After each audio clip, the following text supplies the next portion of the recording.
Boom! Straight out of the gate. Welcome, everybody, to Unexplained Cases Live. We are excited to be a part of the Paranormal Warehouse family and to welcome to this family as well. This broadcast is a very special guest, Mr. Brian Murray from A&E's Ghost Hunters. Thank you for joining us. Thank you guys for having me, man. I'm pretty pumped up. Let's do this. Hey, we're Awesome. excited to talk to you and find out about your second season there, basically, of the new show just wrapped up and wrapped up at Waverly Hills, something that we'll be addressing tonight as well, basically. But just want to be able to talk about all your experiences and everything that happened. Okay, sounds like a plan to me. I love Waverly. I love it. So. Wasn't it, and I can't remember if it was you, it's Darren, by the way. Good to see you, Brian. Thanks for joining us. Were you the one that said something, this has been on your bucket list? I mean, it was one of those things that you've always wanted to do? Darren. Actually, I've been to Waverly six times. Okay, so you got it 6 times before you hit your bucket list then. Yeah, I had been there, I mean, all the way back since 2011. I've been going there with my home team. When we did the episode, I think me and Grant, and I think Brandon had been there, but other than that, nobody else had been yet. So it was really cool for me to see their reaction because it was the same reaction, that I had the first time I saw it. And I looked at it, the place is amazing, and you fall in love with it right off the bat, and you realize there's a lot of work to be done here, and how the hell am I going to do this? I mean, that's the truth. Because it is, 5 stories? I mean, I don't know what the square footage is, but you're trying to cover as much as you can. I mean, how difficult was it for you guys to do something like that for a major investigation? Fortunately for us, we get, more than one day there. Most teams that go in there, they get an 8-hour investigation, possibly a 12-hour investigation, but we had multiple days. And even then, being there a whole week, I don't know that we can cover it. I don't think anybody can cover it in a week's time. That's a location that you could probably spend years at and maybe even decades to get to the bottom of everything that's going on there. I got to ask you a question. I've always wanted to know this because I know when you guys roll into town for something like that, you have to get enough material for an episode. You said you're there for a week. Do you wear the same clothes every day while you investigate? Yes. Are you serious? Really? But, in our case, it was really hot when we were there. So you bring 3 or 4 of the same outfit. You know what I mean? I will always pack 4 or 5 of the same shirts, same pants. And if it gets ripe, because it does, we're human beings, right. Up. So for Waverly, I probably went through 3 different shirts that week. A lot of Febreze, a lot of shower. A lot of Febreze. That's great. Febreze. I need stock in that. Oh my gosh. Over there was super hot, so. Right, Kentucky. Yeah, it's so humid down there. Rick, I feel like I'm a giddy ghost hunter groupie here. I'm sure you've got maybe some questions. I don't know if you want to interview Maryam too, or.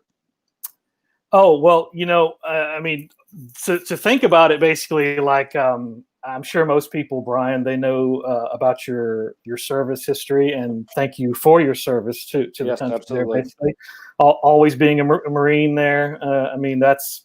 That's awesome. So just want to definitely extend a thank you. But I think about that episode at the airfield and the historical relevance of that. And one of the things that immediately got me was you had to go off into another room to gain your composure. And that's understandably, I guess, maybe talk a little bit about what you were going through, what you were feeling with that episode. Without getting into major details of my military past or anything like that, I spent a lot of time in the service, and I've done deployments. I went to Iraq myself. You know what I mean? I was a platoon sergeant. So to hear Tom tell us that these entities could possibly be remaining here because they feel some sort of guilt because they crashed airplanes and they, their team went down with them and they passed, they perished or whatever. I could understand that guilt. I can understand when he said that, your main focus is to make sure you bring your men back safe and sound. Obviously, mission accomplishment is first, but you want to bring everybody back, and to know that I was there and they didn't bring him back, just hit me hard.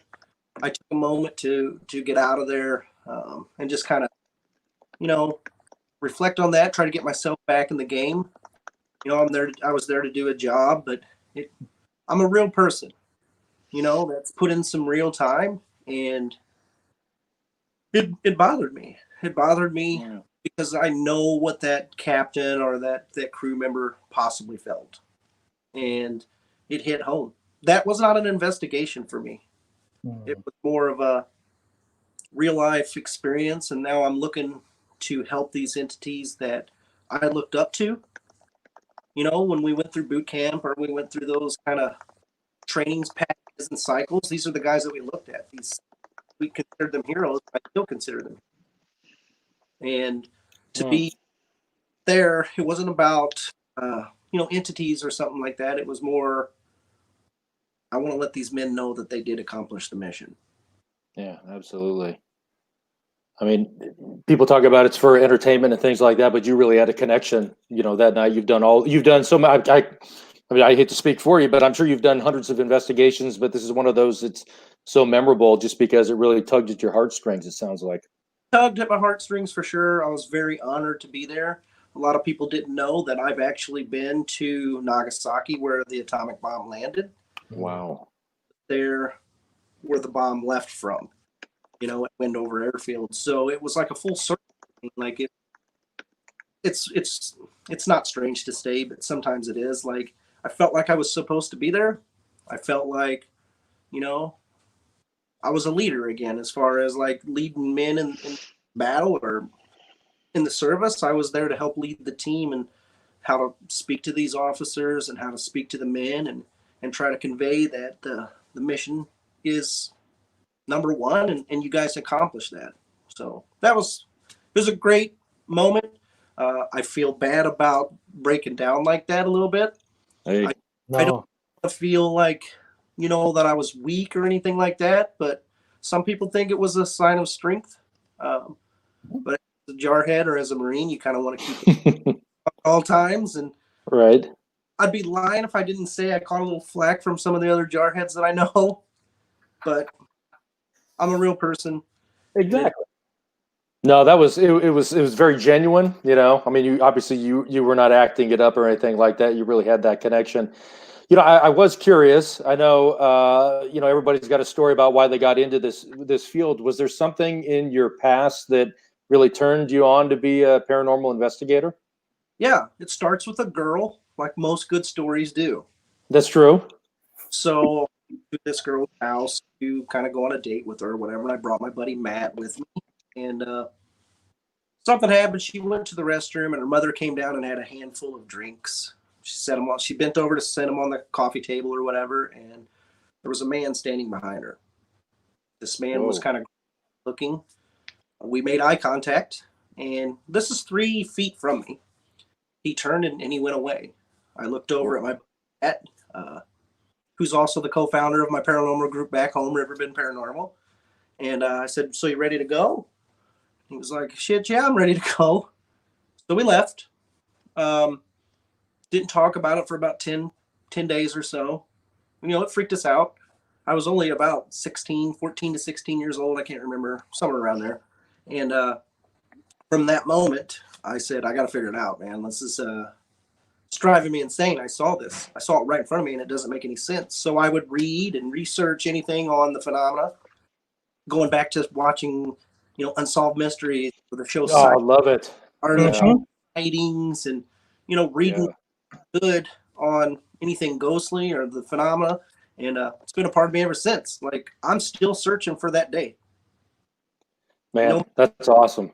No matter how many investigations that I've been on or how many teams I've been a part of, or even working with people like Brandon and Darren and stuff, all the people on the team, I'm still searching for that moment to try it out.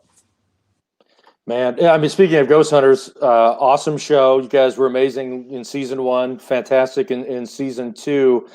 I mean, I think Rick and Maryam and everybody, I mean, it would be my dream to be on something like that. How in the heck did you end up on an awesome show like that? So I got off work. I worked construction. I was in my bibs, dirty, and I seen that there was a message on my phone. I didn't recognize the number, so I thought it was a bill collector. Didn't want my wife.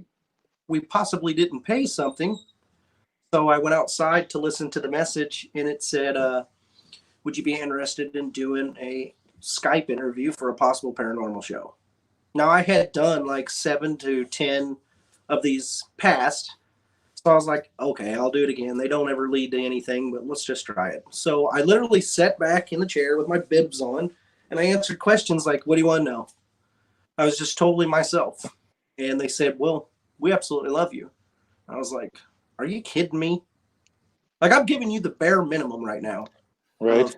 Because one thing led to another. A few weeks went down the road. They called and said they want to send me to LA to do some more interviews and things like that. And I was like, okay, free trip to California. I'm in, get Heck yeah. out of Alton, Illinois. So I went down there and I just did these interviews and did some, we did an investigation for a couple days. I just stayed true to myself. I just told myself going in, I'm going to be who I am no matter what. If they like it, they like it. If they don't, I'm not losing anything. I've been good so far, so let's continue on. They saw something a little bit in me to at least send me out here. Now, 2 months after, they called me while I was back at work and said, hey, congratulations, you were on the show. You're on the show. And I was like, I can't even believe this. I still can't really believe it, but God, that's awesome. I mean, what a great, hey, sometimes the universe, you throw something out there and it provides you what a great opportunity. When you go to the grocery store or go out to dinner, do people recognize you now? some places, but they usually come up and say things like, hey, let me tell you about my ghost. You know what I mean? Like some places, I live in a small town, and fortunate for me, I'm doing the show with my best friend, Rochelle. Yes. Yeah. We go out I love y'all's relationship there, basically on the show. It's just y'all play off each other. It's great. I mean, we know each other. We know everything about each other. I mean, we've been doing this for a long time, and so we give each other shit, and we have a good time doing it. It's fun. I mean, I like working with her, of course, but when we like go out and do things, sometimes we do, sometimes we don't. I'm not looking for that. I'm here to help people. I'm here to have a good run. And if the cameras go off and there's no show, I'm still going to investigate and do what I do. Mm-hmm. I don't need like all the attention. I just want to be who I am. Does that make any sense? Yeah, just be real. I mean, absolutely. There are so many paranormal shows now on many cable networks, also YouTube and things like that. What separates ghost hunters from the rest? What makes your show stand out from the other ones that are out right now? I tell everybody that we're all on the same team. We just wear different shirts. The ultimate goal is to figure out what's going on and find out what this phenomena really means. You know what I mean? As far as separating ourselves from them, I respect everybody in the field that's doing it for the right reasons. I wouldn't put anybody above anybody else. I just feel like with us, there's a true passion with our team to figure out what's going on.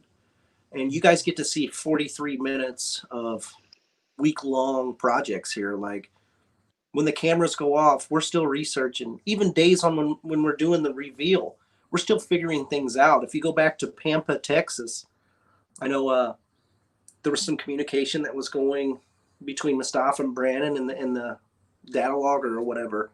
And then we aim until we closed the case.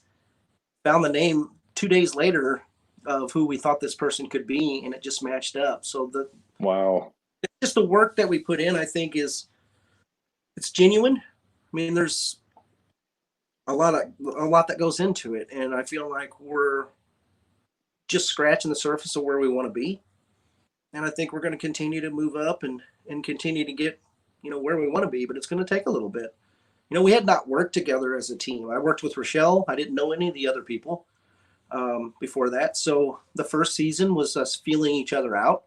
The second season, you can see the connection starting to, really unfold. And we're doing good things. I'm very happy with how things turned out on the second season. I feel like I'm the most proud of that season and my investigating work and the team's investigating work than I've ever been as an investigator.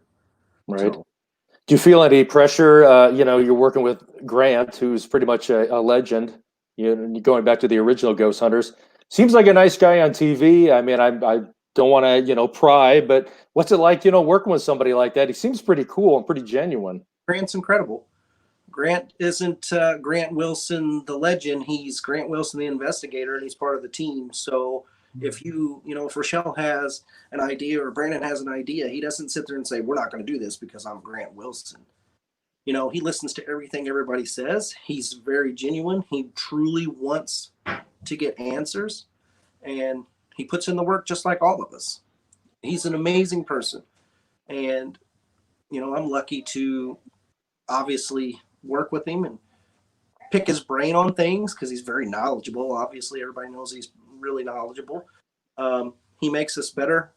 He's got confidence in us. I love that part. And, but I don't feel any pressure. You know what I mean? Like, he's part of the team.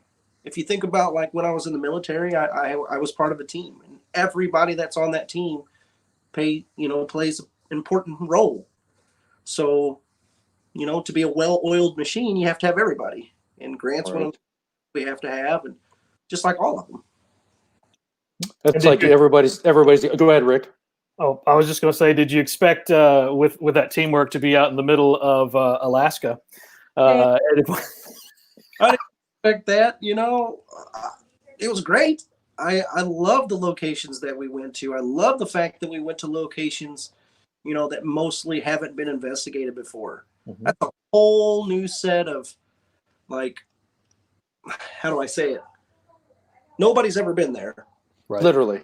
So it's more challenging than, let's say, the Trans-Allegheny or something like that people are constantly there and so much about it. I didn't know about Fort Stanton having hauntings and things like that happening in their buildings. I didn't know about this little town in Alaska.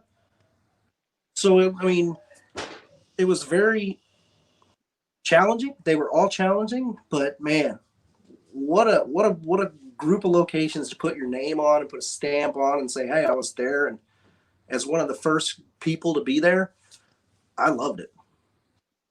Man, it was literally, I hate to say it, but BFE. I mean, it was pretty far out there. I guess Darryl told us it was really hard to get there. Oh, it took me and Rochelle 10 hours of flights, 4 hours on the ferry. Oh. Okay, so it was, and then you got driving time from that to hotels and things like that. And this little town of Haines, Alaska, where there was probably I bet there wasn't 1,000 people that lived there. Mm-hmm. Wow.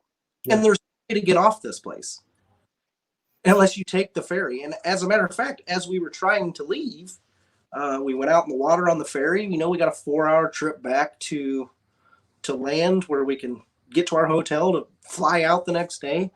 And our boat gets about halfway out there, and the waves were just too. Oh man! We had to turn. Excuse me. Oh, that's scary. We're stranded for another 2 days. Oh, at least the bar was open, from what I understand. Every night. That was the great part. I don't think the restaurants were open, but the bar was. So we went to the bar. We had nothing else to do. It was great. I was about to say, it seemed like there wasn't a lot of activities there in Haines. Of course, when I hear that, I for some reason wonder if that's where underwear is made. Basically, they should have their factory there, right? I mean, there's not a lot of activities that go on. Like I said, the restaurant opened when they wanted to open. They didn't have set hours. So if Martha wanted to cook, she'd get there at 11 or 12, maybe. You just had to deal with it. But the people of that town were so amazing. They treated us, so just great. They were all great. And I really liked it. And I still talk to those people.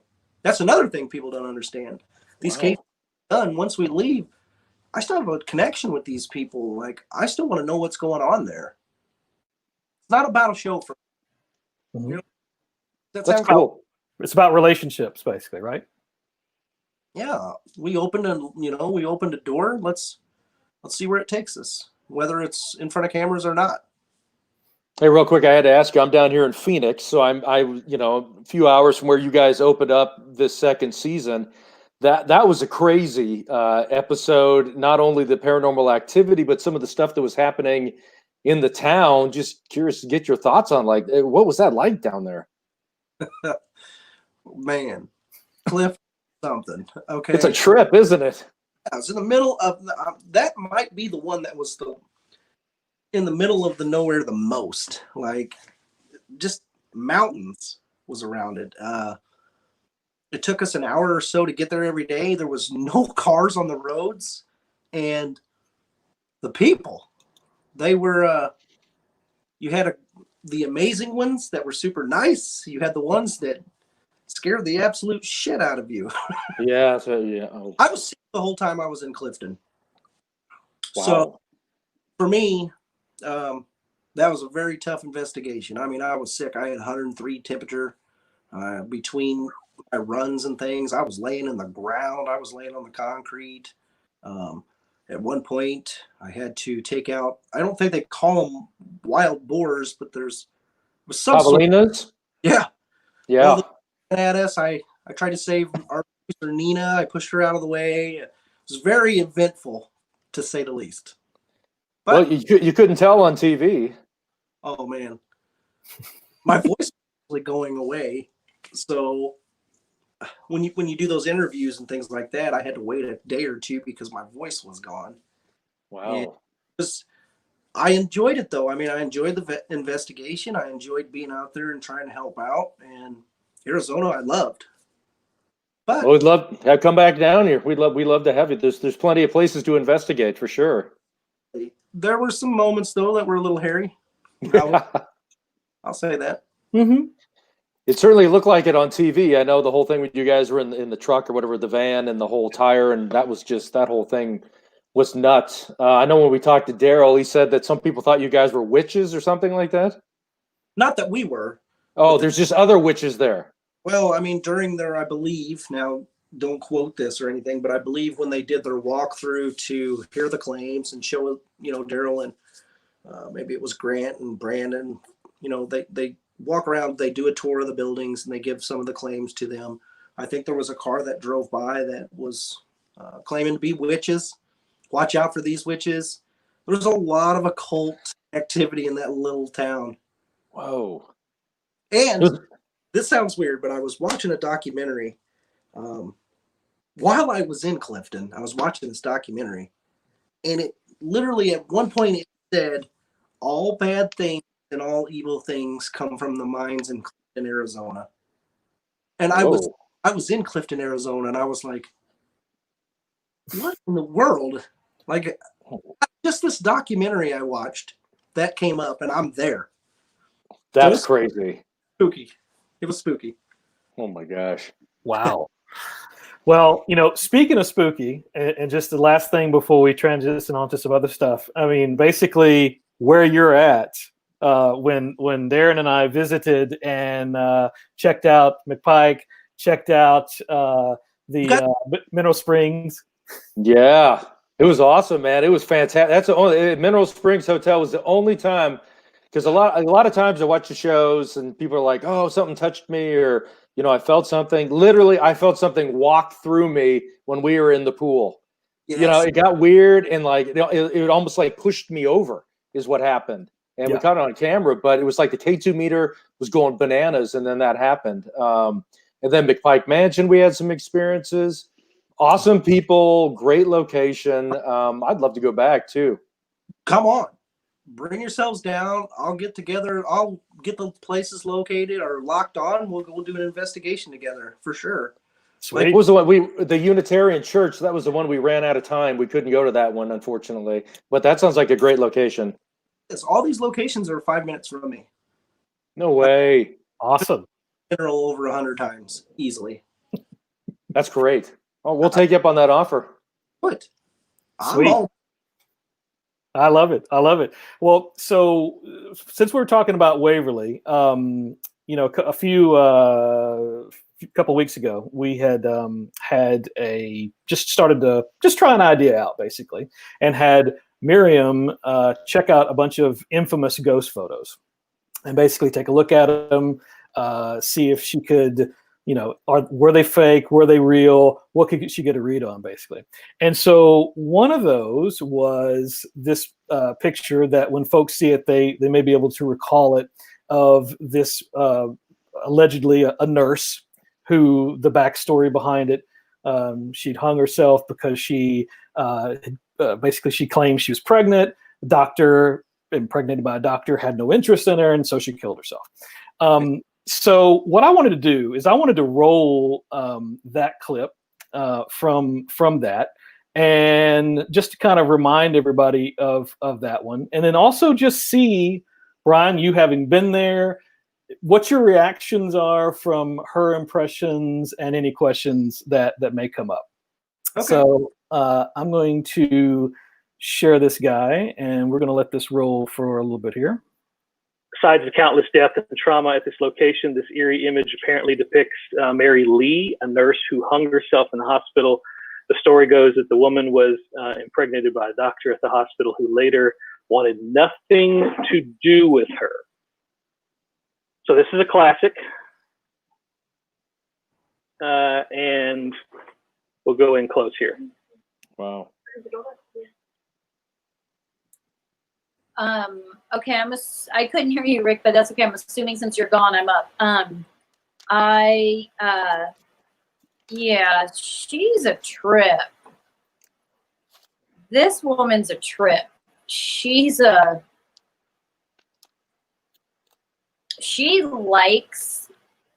actually happier. She haunts people. This spirit is dark, and I want to say like gross. She's like, she haunts people. Like, she's spending her time right now in the afterlife haunting random people. Like, revenge is, she's just pissed and like, not even, actually, I'm gonna take back that word. She's not pissed, she's just manipulative. She's super manipulative. And even her spirit is just wandering around messing with people. She won't even look at me. She won't even look at me. She won't acknowledge me because she does not, she doesn't want to be revealed. And if she doesn't acknowledge me, if she doesn't engage with me, then she's not going to be revealed. She wants to go about her life and as a spirit just haunting and scaring people. God, she's messed up. It's like, you know, that behavior is so deep, such deep scarring that goes way beyond, you know, just this silly story about she was impregnated by a doctor who later wanted nothing to do with her. Like, that's just the tip of the iceberg for this woman. You know, she's had some deceitful, manipulative, painful things happen to her early on in that lifetime that's created this spirit that's just kind of a nut job. It's almost like she's not even, like, she's not scary. Like, to the average person, yes, if she showed up in your home, it would freak you out. But she's not even scary. It's like, it's just almost like a caricature of herself, you know? Like, I just want to say, knock it off, but I can't get near her and she won't get near me. It's like it's like we live in two different countries, and she doesn't want anything to do with me. And the only reason why I'm engaging with her at all is because of the photo. But she's like, I don't want to have anything to do with you. I'm very happy doing what I do, and I'm going to continue to do what I do. She's odd, but that's real. Okay. So yeah. So that was that picture. So I guess I was curious if you know, Brian, did you hear anything about that picture? Did anything like that come up? I'm just curious about, you know, your reactions and how you'd sum that all up. Well, honestly, what Maryam was saying goes back to our last episode.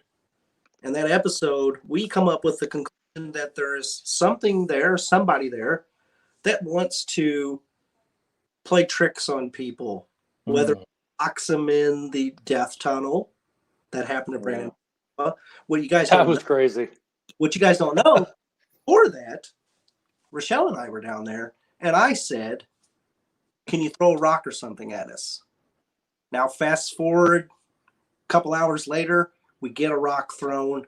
Mustafa and Daryl, it was Mustafa and Daryl. They get this thrown, and the thing that we come up with is like, it seems like there might be this prankster that's hanging around there that just wants to mess with people. Not necessarily in a bad way, but just to let them know and kind of like, I'm here, I'm not going anywhere, and I'm going to make the best of why I'm here, and I'm going to scare you, and I'm going to do things to make you scratch your head. And when she said those things, that's the first thing that came to my mind. Was like, is this the woman we're talking about? Is this the person we're talking about? That's doing Well, yeah. Now, Maryam, that's been a few weeks there basically, but Brian talking about that this was, there could be someone that's a prankster there. I'm almost wondering by what you had shared that she may be even like beyond a prankster. But I mean, maybe watching that clip or remembering back to that moment, is there anything else that you can recall about this particular individual? I mean, I can go back in and connect with her again, or do you want me just to go off based off of the last read, like just my impression? Just your impression. I wasn't planning on necessarily delving too deep into that picture again. Oh, okay. Was she a prankster? I mean, she was haunting, if that's what was that your question? Yeah. I mean, Brian was basically just kind of like summing up how they were pretty sure of there being some prankster type of spirits there. Basically, what I was wondering is from what you were sharing with her just being like messed up, and yeah, she's haunting, but it's almost as if like prankster almost feels like a lighthearted label. She sounds like someone who's just really being manipulative. Yeah, but I mean, I think he and I were picking up on the same thing, like she's just, if her purpose is to haunt, jokester, messing with people, like, yeah, I would say that we picked up on the same thing. That's fascinating. Yeah. And Brian, sorry, you were saying something too? Yeah, I thought that Maryam said something about like she just likes to mess with people, and if you're throwing rocks and things like that, that's a little bit different than touching somebody on their shoulder. That's actually saying, "Notice me." Mm-hmm. Even, I mean, this could have hit them or something like that. Locking people in the death tunnel, you know what I mean? Yeah. Like, this is more than a prank. I mean, it is a prank. Mm-hmm. But being liking to mess with people and things like that, that's what we were coming up with. Like, our evidence that we came up with was like, this is somebody that is messing with us. And Maryam said that, basically the person that wants to mess with people and loves. Yeah. And that's what's funny is like with that particular picture, you could, I mean, first off, is a pretty astounding image, basically, as far as like a well-defined full body apparition.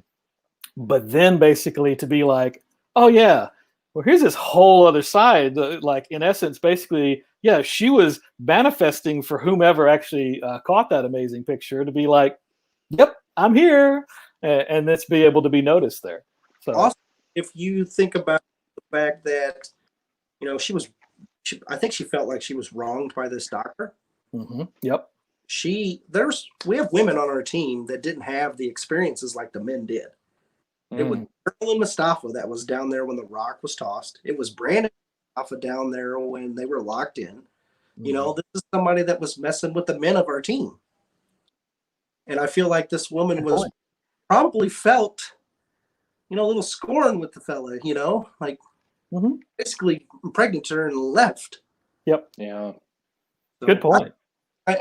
I've seen that picture a lot of times. I think Tom Alstead took that picture from Paranormal Task Force in Missouri. I'm think that's who took it. And I loved hearing what Maryam had to say about it. That was awesome. Cool. Well, so moving on to the next part of this, basically, Brian, you were intrigued by this idea. Daryl, who's also in the chat, basically. So actually, so far, I've seen Rochelle and Daryl hiding out in there, along with a whole bunch of cast of awesome people. So thanks a lot, guys, for participating. Going to try to see if we can get to some questions here in a little bit as well. But with remote viewing, I think if people hear that term, if they're even familiar with it, the first thing you kind of should associate, or at least certainly where I would go, would be back in the Cold War days, where you had these experiments, you had these plans for folks to be able to listen in to what Soviet operatives were doing while they were basically sitting in a lab in the U.S. somewhere, or in their home, or whatever basically was going on. And the I guess a visual that I think of was like, especially from the first season of Stranger Things, was when 11 was walking up behind some Russian dude and was listening to what he was saying, and so you have all that captured in that kind of scape, if you will, all dark, walking on water kind of thing. And I'd shared that clip with Maryam. She hadn't seen the show, hadn't followed any of that, and said that's exactly what it's like. And it was just freaky how basically they captured that. And I was like, I wasn't expecting her to have that response. So that was awesome too. Yeah, I've never seen the show either. See? Well, and fabulous show, all seasons. They're awesome. But, it was just neat to be able to kind of tie that in there for sure. So last time we took a visit to Hart Island, which is off the Bronx in New York City. And Daryl was able to witness that. And that was a pretty cool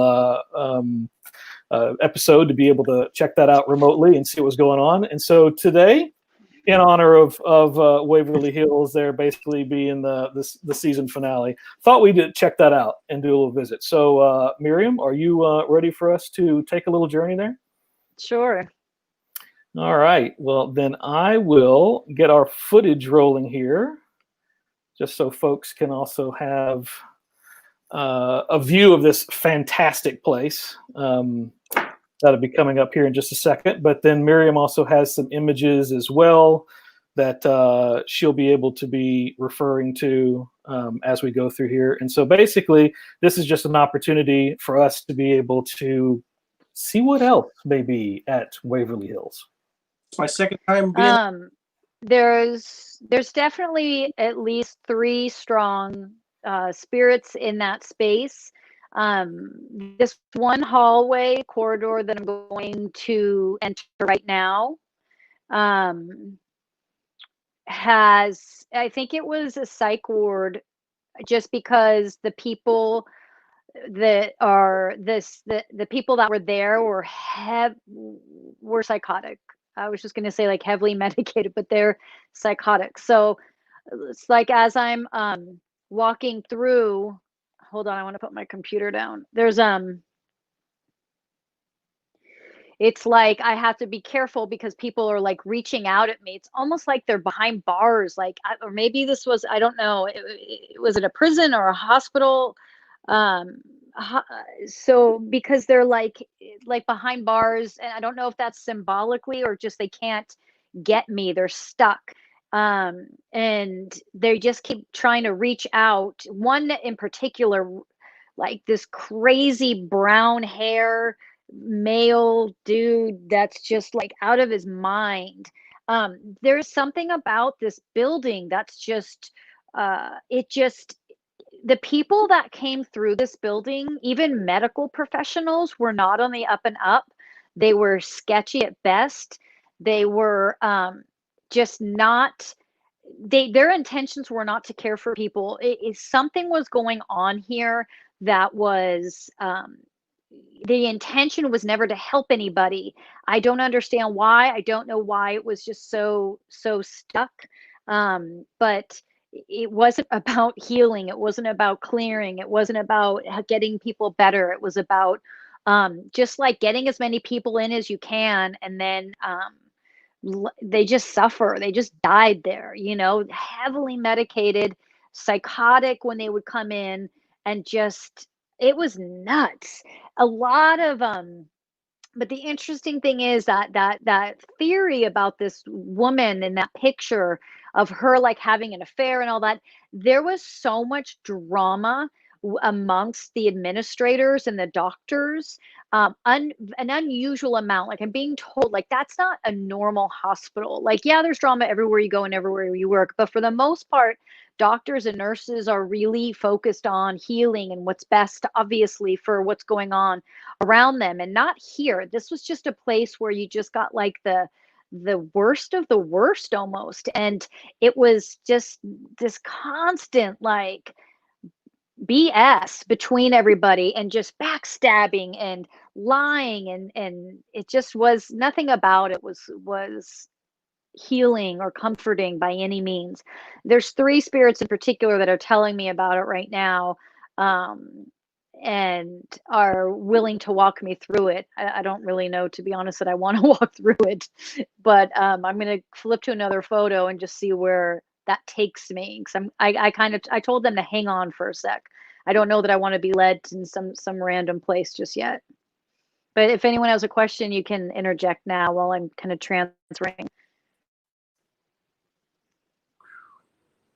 Hey Rick, can you send her a question by chance? I don't think she can hear me. Oh, Darren, I can hear you. Darren, Oh, I can hear okay. you. Hey, I had a question. You talked about, just how, the suffering and everything that was going on there. I mean, these were people that were very sick. I mean, they, many of them, this was it. They had tuberculosis. I know the doctors tried some things back then that they thought that would heal people. They're pretty barbaric when you think about it. I know some of the treatments involved removing a rib, a muscle. I believe there was one way they would put like a balloon or something in somebody's chest or their lung to try to help them to breathe. Are you picking up any of that type of pain that these people could have experienced? I don't know if I can swear on this, but it's bullshit. Like whatever they were doing was just like, how are these people doctors? And these spirits that I'm talking to are like, the level of emotional and mental torture they endured because of the physical pain that was endured, it was just like, they're just like, these spirits are so messed up from that they're like, it's not even like they're pacing back and forth. They're just like, they're still kind of in shock at what they experienced, and that they had to go through that. That fifth floor, I believe, is where that picture was taken, where the nurse committed suicide by hanging herself from the light fixture. There are reports that maybe some of the TB patients that had some mental issues were put up there, and some of the conditions were pretty deplorable. Are you feeling any sense about that on that fifth floor when you talked about the jokester and the prankster, but some of these other people that were suffering from mental illness that were placed on that fifth floor? So a lot of that mental illness was caused by being in that hospital. It wasn't, they didn't come in with mental illness. That was caused. Right.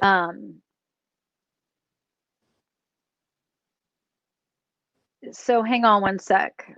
Yeah, we did have one question from Kendra Hayes Elliott, wanted to know, will they ever be able to cross over, Maryam? What do you think? Are they stuck there, or can they go to the light? That's a good question. Let me ask. This one gentleman in particular, he's crazy even in the afterlife, and I don't mean that derogatory or mean. I mean his soul is just like in so many pieces. He's just so disturbed. Let me see if I can talk to him a little bit clear. Let's see if we can. Michael, he's saying, my name's Michael, but then I'm being told his name wasn't Michael. Okay, but I'll refer to you as Michael. What's going on? How can I help? Can I help?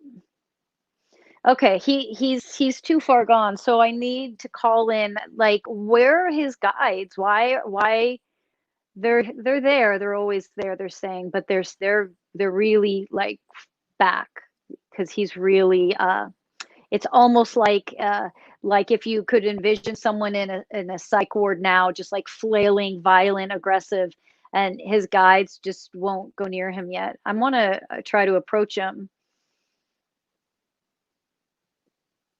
His guides aren't dealing with him. They said they're just there when he's ready, because he needs some sort of, they're saying like he's looking for someone in body to validate him and validate that what he experienced was not right, and that what was happening to all those people was so wrong, and that someone should have done something and they never did. And how did he get caught up in that? I was fine before I came here, and I'm not fine anymore, and I wasn't fine after. What happened to me, and why did I have to go through that? He's asking me why he had to go through that. I'm looking around him right now. I'm asking his guides, why did he have to go through that?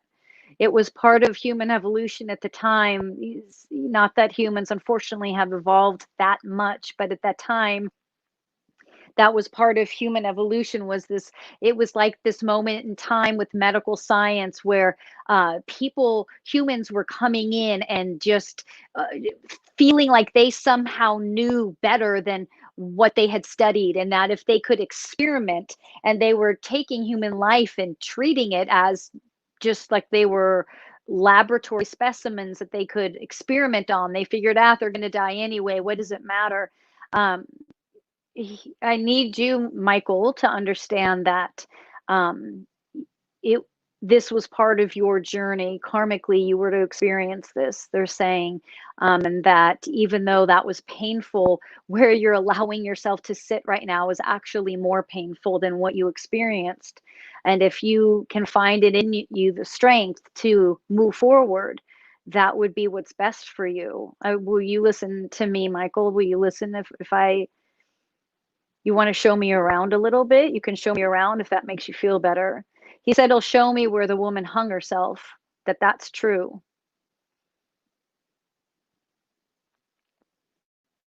Why is that important? He says, just so you know the level of crazy that went on here. It wasn't just patients.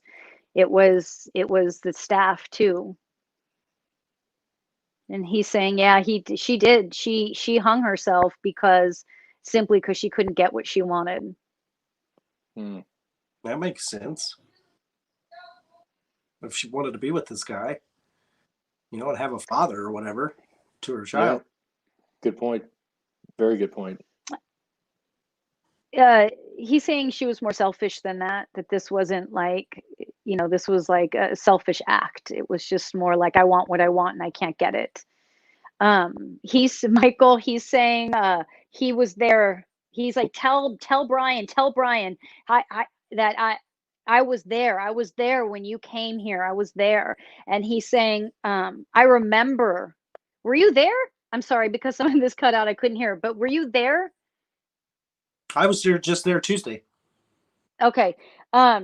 Yeah, that's why he's like freaking out, saying, I know you. He was recognizing us. He's like, you were there. So he's okay. Okay, his obsession right now is he's not understanding. He's like looking at you, Brian, and saying, you were there. Didn't you see what went on? Didn't you see it? He's not understanding that it's not happening anymore, and that you didn't witness what he witnessed. But yes, Brian felt the pain. He felt the emotion. He felt that. Yes, Michael, he did. I'm not sure why I'm calling him Michael, and that's not his name, but he wants me to call him Michael. So, Do you know how old he is? 35. 35. Okay. Does he tell you if he was from Kentucky or where I guess his home was? He's saying yes, Kentucky. Okay, Also, Kentucky. Didn't show up having this disease or being this way. Did he contact it there? Like meet with his other family members that were there? Did he get the disease while he was there? Is that what you asked?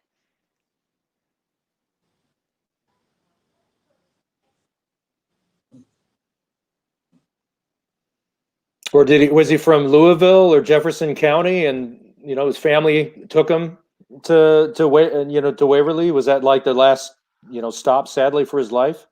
Louisville, it was the last stop for his life. Yes. He was sick, diseased first, and then mentally,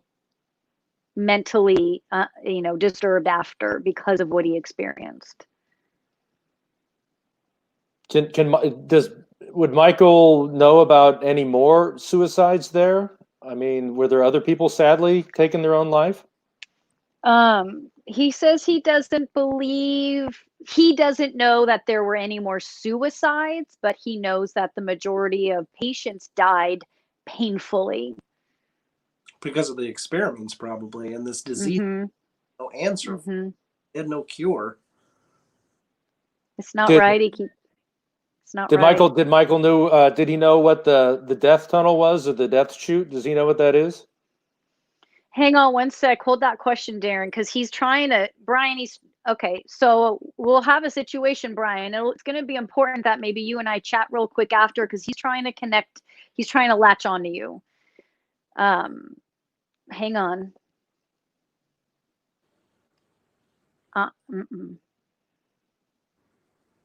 Michael, back off. He's trying to, so whatever you do to put up a barrier, Brian, do it, because he's trying to get in there. I've got my guys holding him back, but he's pretty aggressive, and there is still free will, so there's only so much I can do.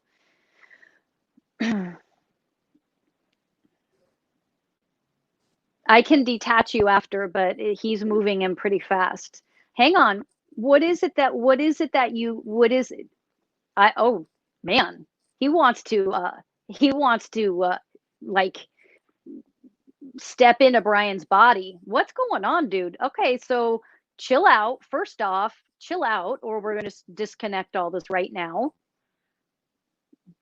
Even if you go near him, I will come at you. So just back off. Okay, so what is it that you want me to tell Brian? I will speak to Brian. What is it that you want him to know? I understand your pain. I really understand your pain, but you can't treat others the way you were treated. It's not going to fix this, okay?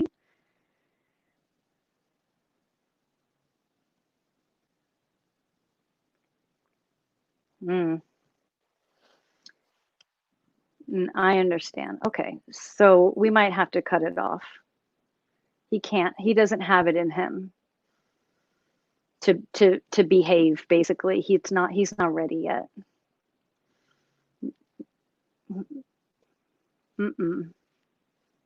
No, you can't. You can't. So that's not going to happen. I'm going to cut off. Okay. And when you're ready, we can talk again, but I'm going to cut you off right now. Okay. I asked my guys to join him. Please manage him, get in between him and Brian. And Maryam, matter of fact, just looking at the time, this might be a good point to kind of wrap things up so we can kind of unpack as well. So you do whatever you need to do to step away. Okay, so Michael, we're moving on. And if there's something, if I will revisit this, I promise you that. I will revisit so I can help you move on, and I can help heal whatever's going on with you. I promise that we'll revisit. And yes, if Brian wants to come, Brian will come. Brian, I'm telling you that because that's one of his prerequisites. Okay. Okay, so okay, go ahead. You can go ahead, Rick. Go ahead. I'm going to disconnect while you do that. So, wow. Yeah, I'm just looking at the time there, basically, as we're coming up to the top of the hour. And, when it comes to remote viewing, especially these locations, I think something that has to be made abundantly clear, if you didn't gather it from the beginning, is that Maryam doesn't know about the history of these locations. That's not like some type of joke or like let's just set that up and just kind of tell you that. It's like she's not familiar with the history of these locations intentionally. She's not like basically like Darren Brown and I, who like geek out over all these spots. Matter of fact, as she's told me before, it's like, I live this day in and day out. Why would I want to like read up and watch these shows and consume all this, basically to be just aware of it more, which I thought that was, that sounds pretty legit.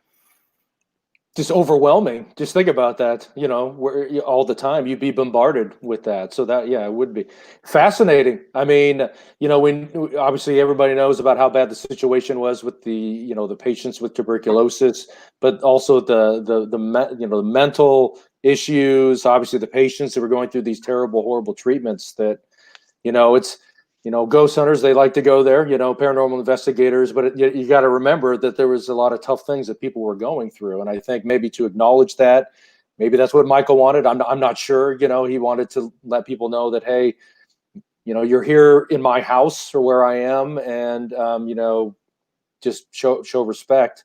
I'm curious why Brian, was it just because he was there, or was there something in particular? It was a brotherly kinship. There's something about Brian's energy that's very familiar. They may have had past lives together, but he also, I'm being told there's Brian's strength and charisma. His energy is confident, and it's everything Michael wanted to be. Oh, it'll make me tear up. It was very sad. And he's because Michael's so messed up. I mean, he's not even giving me his real name. He doesn't yet. It's like a baby, like pulling your hair, and they're not trying to be mean. They're just learning how to connect. And you're like, that's not how you do it. And then it's like with Michael, that's you don't try and enter someone's body. That's not how you make friends with him. Right. It's a little forward. I agree with Can we just grab a beer or something first before you start trying to do that? I mean, come on. Yeah. I didn't know how to say that appropriately. I mean, the whole thing just sounded bad across the board. Like it's a ghost eHarmony or something like that. I mean, God. Oh, cool. See? So Brian. Sorry, Brian. How about from you, basically, in the last few minutes we have here? What did you think about all? Any, thoughts, impressions? That was very interesting. That's the first time I've done anything like that, and I thought it was pretty much spot on. Every time I've been there, that's the kind of feelings that I've gotten about the place, except for this last one. We tried to get past that point of how terrible it was. These people were going there for their, once they entered there, they weren't leaving. No, that was it. Yeah. They eventually knew that. And they weren't able to see their families very much. We thought that maybe they would want to live out those remaining days, kind of, let's be happy about something, that's how we were. I mean, every time I've been to Waverly, I love the place. I love it. I mean, there was a point where I was going to, retire from investigating, and I went to Waverly, and that was that place that it kicked that energy back up for me. Wow. I enjoy it. There must be a deeper rooted karmic connection for you, Brian, and that must be why Michael bonded with you. There's got to be more there for you, like that we could dive into. I know we're running out of time. I wonder if he was in the service. Yeah, a soldier that came back from World War II. If next time we connect when we don't have Michael's energy interfering, we could there's got to be something there. I'm going back August 6th. Oh, well, there you go. Well, hey, so as far as I know that you have some groups, is there anything that you wanted to share or promote about, your outside efforts, basically outside of Ghost Hunters, to let people know how to, reach out to you or anything like that? Yeah, my home group is Riverbend Paranormal. They have Facebook, Instagram, all those social media assets, and it's just Riverbend Paranormal. You can reach me also at Brian Murray GH for Ghost Hunters on all those. I like to talk to people, so send me a message. We'll talk. I love doing that, and I really like to talk to you guys more. You guys come to Alton. Let's go to Alton. Dude, we are so all over that. Rick, we were talking about that. We were there, last year about this time. So for the para conference. Yep, absolutely. Troy Taylor, yeah. Yep. His has to be event. virtual this summer, unfortunately. Yeah, that's true. Yeah. But yeah, if we're like Maryam, we could go there remotely, but sadly we don't have that gift. Yeah, I could meet you there remotely. See? Okay, all right. we'll sprinkle some powder so everyone will be able to see where she's at like that. So that sounded so Scooby-Doo for a second. I don't know why. It did. Hey, well, guys, thank you so much. Brian Murray, thank you. Love with the work that you're doing. Thanks for making it, para-unity, basically. We appreciate everything that you do for the paranormal community. And absolutely. Everybody, thanks for joining us for this Unexplained Cases Live. Thanks, you guys. Bye. Good night, everyone.